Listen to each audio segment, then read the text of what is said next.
I'd like to continue our journey in chapter 5 of the Gospel of Matthew, that section referred to as the Sermon on the Mount. In this particular section of chapter 5, Jesus is talking about retaliation. And he quotes the maxim that very prevalent at the time, an eye for an eye and a tooth for a tooth, the idea of a sense of equality in terms of punishment. In the Hebrew scriptures, a very wonderful approach in the sense that the punishment should never exceed the injury that's done. So it was a sense of moderation in terms of punishment because the culture of the time was one of extremism, and many times the punishment would certainly exceed the crime. And the Hebrew scriptures were very much in favor of pulling that back and making it a more humane system. Jesus, however, takes it a step further, and he forbids even this proportionate retaliation. And so Jesus is saying that this is not a good way to live our lives, the sense of retaliation. We have to go beyond that. We have to take a step back, look at the situation, and say, well, what can we do in the situation to improve it and to make it better? Jesus says that we should offer no resistance to one who is evil. And Jesus really spends his whole ministry in fighting against evil. It's not that Jesus doesn't recognize the evil and isn't aware of the harm that people can do to one another. Jesus is never naive in that sense. And he's not proposing an unrealistic solution. Jesus is saying we have to take a look at this and avoid retaliation, because retaliation never really accomplishes anything that is good. It is just, in a way, perpetuating the evil. So Jesus is offering here a very challenging teaching, particularly, I think, in terms of looking at it in our own times, and in terms of our own country, in terms of our own ethos that we have inherited, which is that retaliation is necessary, it is important, and it really establishes security and it establishes peace.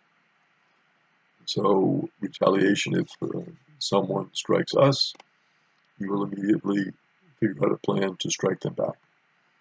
As a country, and of course many as individuals adopt that philosophy. It is, however, very direct to say that it is not the philosophy that Jesus is offering. So if we choose that way, which many do, and you might even say most people do, we just have to be honest and say we are not choosing the Jesus path. We're choosing a different path. Jesus says if someone strikes you on your right cheek, what they're really trying to do is to inflict shame upon you. They're trying to humiliate you by striking you on your right cheek. And if you take a step beyond that and say, well, that's what that person is doing. They're trying to embarrass me. They're trying to humiliate me. But I'm not going to accept that. I'm not going to accept that humiliation. And I'm not going to accept it as humiliation. I'm going to pray for that person instead. I'm going to take a different path, a different approach. Well, some would say, well, maybe you're being a coward, maybe you're being a sissy, you've got to stand up for yourself. Jesus is not saying not to stand up for yourself. What he's saying is, what is your strategy in standing up for yourself? What path are you going to take to stand up for yourself? Are you going to take the same path as the person who is inflicting humiliation on you? Or are you going to try a different approach, a different path, to point out humiliation to them and to begin a dialogue about that? Jesus says then turn the other one to him as well. He strikes you on the right cheek. Jesus says, turn the left cheek. Basically, what are you trying to do there? You are trying to break the cycle of violence by shaming the other person, to bring that person to repentance and ultimately to reconciliation. So there's a process here that Jesus is pointing out. Jesus is not being simplistic. He is saying there is another way, there is another path. So when you offer that other cheek, what are you saying to that person? You're saying, first of all, that your humiliation didn't work. I wasn't humiliated when you struck me on the right cheek. That's why I'm offering you the left cheek. But in doing that, I am stopping the cycle of violence. If you want to continue the cycle of violence, it's on you. I am picking another path. I am choosing another way. Not the way of violence.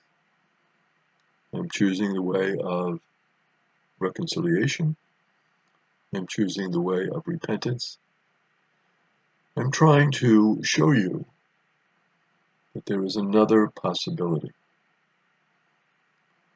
We might say, of course, this is naive. It is impractical. It cannot work in the real world. Then we have to ask ourselves, well, didn't Jesus come into the real world? Wasn't Jesus really and truly human? Wasn't Jesus trying to teach us something? Is this a lesson that we have failed to learn from Jesus? Or should we just dismiss this as, Jesus has gone off the deep end here, or Jesus is using hyperbole, Jesus is using exaggeration? But it seems to be fairly consistent with the overall teaching of Jesus. So we have to ask ourselves a deeper question here. And the deeper question is, do I really want to follow Jesus? Do I really want to follow his teaching? Is his teaching really important for me? Is Jesus my teacher? Or do I want to reject this aspect of the teaching of Jesus? Instead, build up arms, build up our defense, retaliate against other people, other countries, other nations. It's just the path I really and truly want to follow. And in a world of terrorism, what does this mean? There are people who have evil intentions, who want to act in a very destructive way. How do I cope with that? Are the teachings of Jesus realistic to follow in these types of situations? These are questions that certainly we all wrestle with.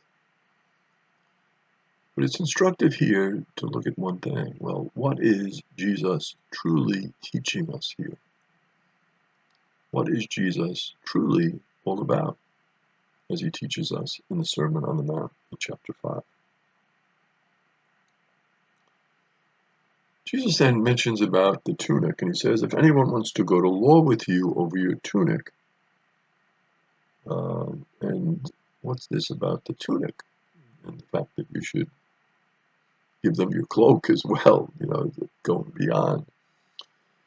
Well, Roman garrisons in Palestine had the right to requisition the property and services of the native population.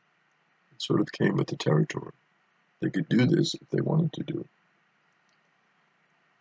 So when Jesus says, well, hand him your cloak as well, not just your tunic, but your cloak, Jesus, again, adopting a different strategy. because your nakedness should shame the person who wants your tunic. So you give them your tunic, and you don't have anything on, you're naked. It really points out the injustice of an economic system that can lead the creditor to recognize the debtor as a human being. So when you go beyond just the bare minimum and you say, well, wait a minute, this person is a human being, and am I exploiting them? What Jesus is trying to do here is to raise those types of questions and point out a more just way to resolve conflicts and disputes, and to establish a more just economic system.